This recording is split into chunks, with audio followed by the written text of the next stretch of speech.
गोलजू के मंदिरों में अर्जी लगाई जाती है और मनोकामना पूरी होने पर श्रद्धालु जिस मंदिर में जो विधान होता है उसे पूरा करते हैं। नैनीताल जिले के घोड़ाखाल में गोलजू देवता का एक ऐसा ही प्रसिद्ध मंदिर है। भवाली से महज 5 किलोमीटर की दूरी पर स्थित सैनिक स्कूल के पीछे चोटी पर बने इस मंदिर में हजारों घंटियां हैं।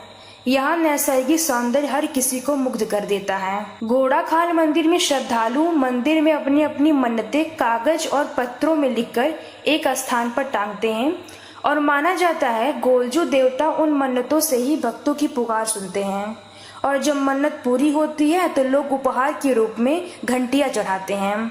यहाँ ऐसी भी मान्यता है अगर कोई नवविवाहित जोड़ा इस मंदिर में दर्शन के लिए आता है तो उनका रिश्ता 7 जन्मों तक रहता है। उत्तराखंड के अल्मोड़ा और नैनीताल जिले के घोड़ाखाल मंदिर में स्थित गोलू देवता के मंदिर में एक पत्र भेजकर ही मुरादें पूरी होती हैं। गोलू देवता को स्थानीय संस्कृति में सबसे बड़े और त्वरित न्याय के देवता के रूप में पूजा जाता है। इन्हें राजवंशी देवता के तौर पर पुकारा भी जाता है। इनको भगवान शिव का ही एक अवतार माना जाता है।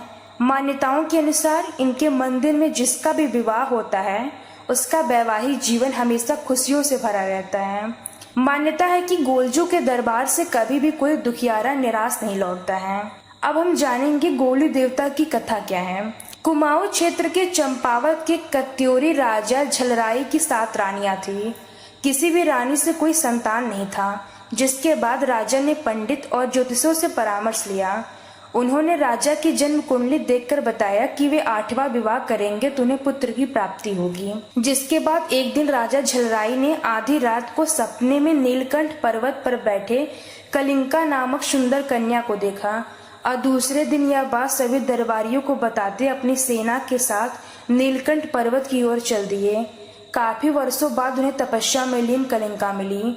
राजा झलराई ने अपना परिचय कलिंका को बताया कि 7 रानियां होने के बावजूद मेरी कोई संतान नहीं है और कलिंका से अपनी 8वीं रानी बनने का निवेदन किया। कलिंका ने राजा को सलाह दी कि वे साधु के पास जाकर शादी की अनुमति मांगे, जिसके बाद साधु ने राजा की पीड़ा सुनकर विवाह की अनुमति दे दी। रानी कलिंका से राजा को संतान हुई तो दूसरी रानियों ने जलन के कारण बच्चे की जगह पर खून से सना सिलबट्टा रख दिया और बच्चे को खतरनाक गायों के गौशाला में फेंक दिया। बालक गोलू गायों का दूध पीकर बढ़ने लगा और रानी से कहा कि तेरे गर्भ से यह सिलबट्टे पैदा हुए हैं, जिस कारण रानी काफी दुखी हुई। रानियों ने गौशाला जाकर देखा कि नवजात बालक सुरक्षित है। उन्होंने उसे बिच्छू घास की झाड़ियों में फेंक दिया। जब सारी चाल नाकामयाब रही तो आखिर में उन्होंने एक काठ के संदूक में बच्चों को रखा और काली नदी में फेंक दिया। संदूक 7 दिन तक बहते बहते 8वें दिन गौरी घाट में भाना मछुआरे के जाल में फंस गया। भाना मछुआरे ने संदूक खोलकर देखा, उसमें हंसता खेलता बच्चा निकला। मछुआरे की कोई संतान नहीं थी। ऐसे में वह बच्चा को घर ले आया और उसे पालने लगा। बच्चे का नाम गोलू रखा गया। गोलू ने सपने में एक बार अपनी माँ कलिंका और पिता झलराई को देखा और भाना को सारी बात बता दी। यह भी कहा कि वे ही उसके असली माँ बाप हैं। गोलू ने अपने माँ बाप से घोड़ा मांगा। भाना ने एक लकड़ी का घोड़ा बनाकर दे दिया। वह काठ के घोड़े पर घूमने लगा। एक बार वह अपने घोड़े को पानी पिलाने उस जगह ले गया जहाँ वे 7 रानियां नहाने के लिए आती थी। रानियों ने उसके घोड़े को पानी न पीने दिया। उन्होंने कहा कि काठ का घोड़ा पानी कैसे पी सकता है। गोलू ने उत्तर दिया कि जब एक औरत सिलबट्टे को जन्म दे सकती है तो काठ का घोड़ा कैसे पानी नहीं पी सकता। रानियां यह बात सुनकर भयभीत हो गई। यह बात राजा के कानों तक पहुंची तो उन्होंने गोलू को बुलाया और अपनी बात सिद्ध करने को कहा। गोलू ने अपनी माता कलिंका के साथ हुए अत्याचारों की सारी कहानी सुनाई। राजा ने उसी समय गोलू को अपना पुत्र स्वीकार किया और 7 रानियों को प्राणदंड दे दिया। हालांकि न्याय के देवता गोलू ने उन्हें क्षमादान देने की अपील की। इसी कारण उन्हें न्याय का देवता कहा जाता है और उनका वाहन घोड़ा है। घोड़ाखाल में गोलू देवता का भव्य मंदिर है। तो ये था इस मंदिर के पीछे की कहानी।